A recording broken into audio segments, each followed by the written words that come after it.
Hello, friends. My name is Mark Moore. I am the author of the book, Early Genesis, The Revealed Cosmology. I believe there is a link to the Amazon page in the description section of this video. The Christ-centered model for early Genesis, laid out in this book, shown in this book, destroys atheist arguments against both the God of the Old Testament and against what they say about Jesus. And in this video, I'd just like to deal with what they say about Jesus. And of course, Jesus' story speaks to mankind. And that's why Christianity, without the use of force like Islam, Christianity is the number one religion in the world. The redemption story speaks to the human heart. So the way the atheists deny it, they'll just say, well, he was never that person. That never happened. Other people later invented tales around some Jewish figure who might have been a great guy, but he wasn't all that. And that's what they'll do. They deny. And of course, apologists point to evidence for Christ. They'll say, well, here's an Old Testament prophecy, and it speaks of something which applies to Christ. And here's another one that does that and applies to Christ. And because those prophecies have double fulfillments, they were speaking about something in the day they happened, and they were also speaking about Christ. The atheist just says, no, they wrote the story. The people who built Jesus up into something other than a teacher, Jewish rabbi, the people who blew up this Christ tale, they wrote the story to conform to those things in order to get credit for their story. And that's the excuse they use, because again, the story of Christ, the redemption story, God becoming man and dying in our place for our sins, that we can be with God. That God, even though he is ultimately just, he is also ultimately loving.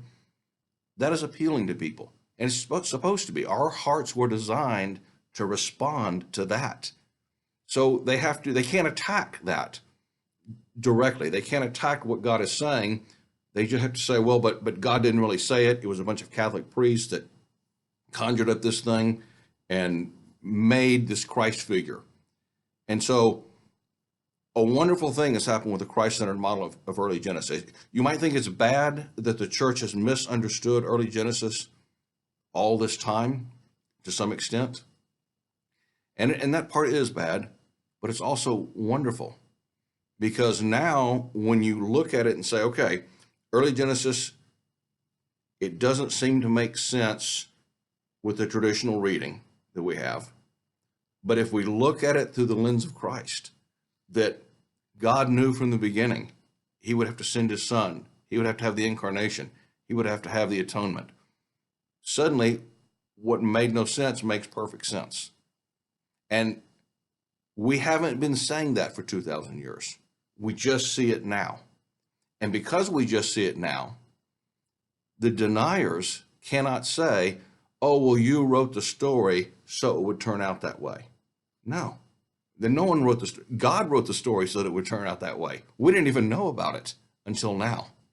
And so there's many beautiful things about finding Christ in the scriptures. And of course, Christ said in John 5:46, Moses wrote about me.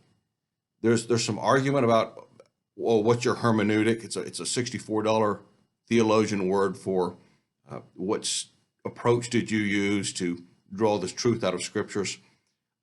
Christ's hermeneutic was, they're talking about me. Moses was speaking of me when he wrote the things that he wrote.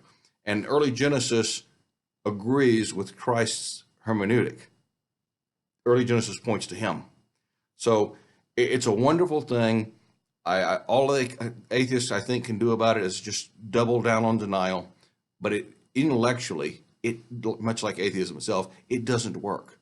You can't really say a bunch of Catholic priests configured the story so that early Genesis would be pointing to him, because we didn't know about it until recently. So, and if you'll excuse the unworthiness of the vessel, communion, it doesn't matter if communion is served in a little plastic cup or served in a silver chalice with gold and diamond inlays. The worthiness of the vessel is unimportant to God, and I'm thankful for that as the author of this book. The message, the word is important. the Word that became flesh on our behalf. So I do thank you for listening to this and message. Please take time to read the book. May God bless you.